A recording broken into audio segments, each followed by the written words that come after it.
ಮದುವೆ ದಿನ ಫೋಟೋ ತೆಗೆಸಿಕೊಂಡಿದ್ದು ನಾಲ್ಕೇ ನಾಲ್ಕು. ಆಮೇಲೆ ಶಾರ್ಟ್ಸ್ ಬನಿಯನ್ ಧರಿಸಿ ಬಂದಿದ್ದ ಸುಮಂತ್ ಸರಿಯಾಗಿ ಫೋಟೋ ತೆಗೆಸಿಕೊಳ್ಳಿಲ್ಲ. ಈ ಸ್ಟೋರಿ ಕನ್ನಡ ಇಂಡಸ್ಟ್ರಿಯ ಶುಭಾ ಪುಂಜಾ ಅವರ ಸ್ಟೋರಿ. ಮದುವೆ ದಿನ ಫೋಟೋ ತೆಗೆಸಿಕೊಂಡಿದ್ದು ನಾಲ್ಕೇ ನಾಲ್ಕು. ಆಮೇಲೆ ಶಾರ್ಟ್ಸ್ ಬನಿಯನ್ ಧರಿಸಿ ಬಂದಿದ್ದ ಸುಮಂತ್. ಶುಭಾ ಪುಂಜಾ ಡಿವೋರ್ಸ್ ವಿಚಾರ ಸಾಕಷ್ಟು ಚರ್ಚೆ ಆಗ್ತಾ ಇದೆ. ಸರಿಯಾಗಿ ಫೋಟೋ ತೆಗೆಸಿಕೊಳ್ಳೋಕೆ ಆಗಿಲ್ಲ, ಸೋ ಸ್ಯಾಡ್ ಅಂತ ಮಾತನಾಡಿದ್ರು. ಡಿವೋರ್ಸ್ ಹೊತ್ತಲ್ಲೇ ಶುಭಾ ಪುಂಜಾ ಹೇಳಿಕೆ ವೈರಲ್ ಆಗ್ತಾ ಇದೆ. ಅನುಶ್ರೀ ಸಂದರ್ಶನದಲ್ಲಿ ಪುಂಜಾ ನೀಡಿದ ಹೇಳಿಕೆ ವೈರಲ್ ಆಗ್ತಾ ಇದೆ. ನಾನು ಮನೆಯಲ್ಲಿರೋದು ಸುಮಂತ್ಗೆ ಇಷ್ಟ ಆಗೋದಿಲ್ಲ ಅಂತ ಹೇಳಿದ್ರು. ಅವನಿಗೆ ಕಿರಿಕಿರಿ ಆಗುತ್ತಂತೆ, ಶೂಟಿಂಗ್ಗೆ ಹೋಗು ಎನ್ನುತ್ತಿದ್ದ.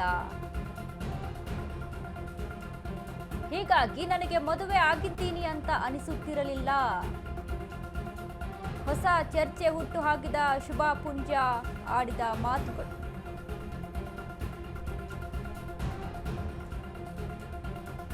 ಶುಭಾ ಪುಂಜಾ ಡಿವೋರ್ಸ್ ವಿಚಾರಕ್ಕೆ ಸಂಬಂಧಪಟ್ಟಂತೆ ಸಾಕಷ್ಟು ಚರ್ಚೆ ಆಗ್ತಾ ಇದೆ. ಅವರು ಮಾತನಾಡಿದಂಥ ಹೇಳಿಕೆಗಳು, ಅವ್ರು ಕೊಟ್ಟಂತ ಕೆಲವೊಂದು ಸ್ಟೇಟ್ಮೆಂಟ್ಗಳು ಕೂಡ ವೈರಲ್ ಆಗ್ತಾ ಇರುವಂಥದ್ದು.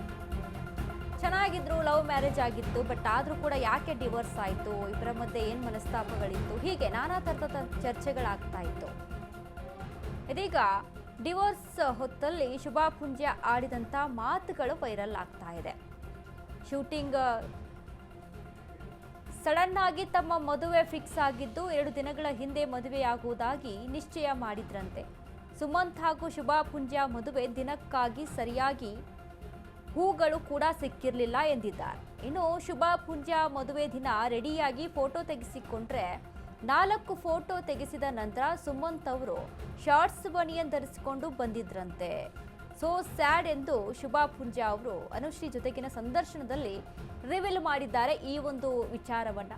ನಿಜ ಹೇಳಬೇಕಂದ್ರೆ ನನಗೆ ಅವರು ಸಿಕ್ಕಿರೋದು, ಇದೇ ಸಪೋರ್ಟ್ ನನಗೆ ಸಿಕ್ಕಿರುವ ಹಸ್ಬೆಂಡ್ ತುಂಬ ಸಪೋರ್ಟಿವ್. ಆಮೇಲೆ ಅವನಿಗೆ ನಾನು ಮನೆಯಲ್ಲಿ ನನಗೆ ಇಷ್ಟ ಆಗಲ್ಲ, ನಾನು ತುಂಬ ಕಿರಿಕಿರಿ ಅನಿಸುತ್ತೆ, ಯಾವಾಗಲೂ ನನ್ನ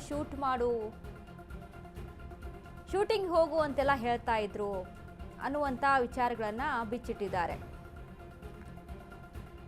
ಇನ್ನು ಕೆಲಸ ಮಾಡು, ಸಿನಿಮಾ ಮಾಡು ಅಂತಾನೆ ಎಂದಿದ್ದಾರಂತೆ. ಅವನಿಗೆ ಈ ಪ್ರೊಡ್ಯೂಸರ್ ಆಗಿ ಕೆಲಸ ಮಾಡಬೇಕು ಎನ್ನುವ ಆಸೆ ಇದೆ, ಫೀಲ್ಡ್ನಲ್ಲಿ ಪ್ರೊಡ್ಯೂಸ್ ಮಾಡಬೇಕೆಂದು ಆಸೆ ಇದೆ. ಮದುವೆಯಾಗಿ 3 ದಿನ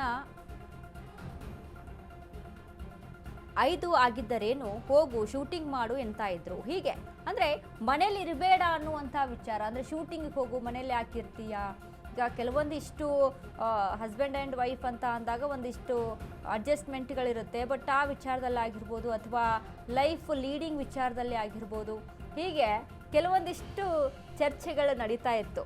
ಈಗ ಡಿವೋರ್ಸ್ ವಿಚಾರ ಸೋಷಿಯಲ್ ಮೀಡಿಯಾದಲ್ಲಿ ಸಾಕಷ್ಟು ಹೇಳಿಕೆಗಳು, ಸಾಕಷ್ಟು ಇವ್ರ ಕುರಿತಾದಂಥ ಒಂದಿಷ್ಟು ಫೋಟೋಸ್ ಆಗಿರ್ಬೋದು, ಅಥವಾ ಶುಭಾ ಪುಂಜಾ ಆಡಿರುವಂಥ ಮಾತುಗಳಾಗಿರ್ಬೋದು, ಎಲ್ಲವೂ ಕೂಡ ವೈರಲ್ ಆಗ್ತಾ ಇದೆ.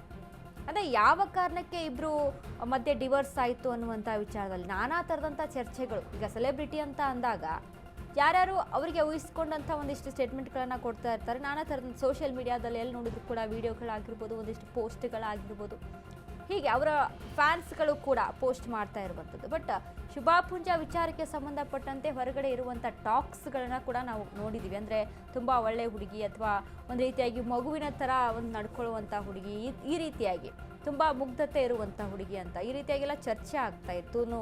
ಬಿಗ್ ಬಾಸ್ಗೆ ಬಂದಂಥ ಸಂದರ್ಭ ಆಗಿರ್ಬೋದು, ಅಥವಾ ಹಲವಾರು ಕಾರ್ಯಕ್ರಮಗಳನ್ನು ಅಟೆಂಡ್ ಮಾಡಿದಂಥ ಸಂದರ್ಭ ಆಗಿರ್ಬೋದು, ಶುಭಾ ಪುಂಜಾ ಅವರ ಒಂದಿಷ್ಟು ಕ್ಯಾರೆಕ್ಟರ್ಗಳನ್ನು ಕೂಡ ನಾವು ನೋಡ್ಕೊಂಡಿದ್ದೀವಿ. ಅಂದರೆ ಯಾವ ರೀತಿಯಾಗಿರುವಂಥ ತುಂಬ ಜಾಲಿಯಾಗಿ ಇರುವಂಥ ಹುಡುಗಿ. ಬಟ್ ಗಂಡ ಹೆಂಡತಿ ಅಂತ ಬಂದಾಗ ಇಬ್ಬರ ನಡುವೆ ಸಾಕಷ್ಟು ವೈಮನಸ್ಸಿತ್ತು, ಸಾಕಷ್ಟು ಅಸಮಾಧಾನಗಳಿತ್ತು ಅನ್ನುವಂಥದ್ದು ಅವರ ಒಂದಿಷ್ಟು ಸ್ಟೇಟ್ಮೆಂಟಲ್ಲಿ ರಿವೀಲ್ ಆಗಿದೆ.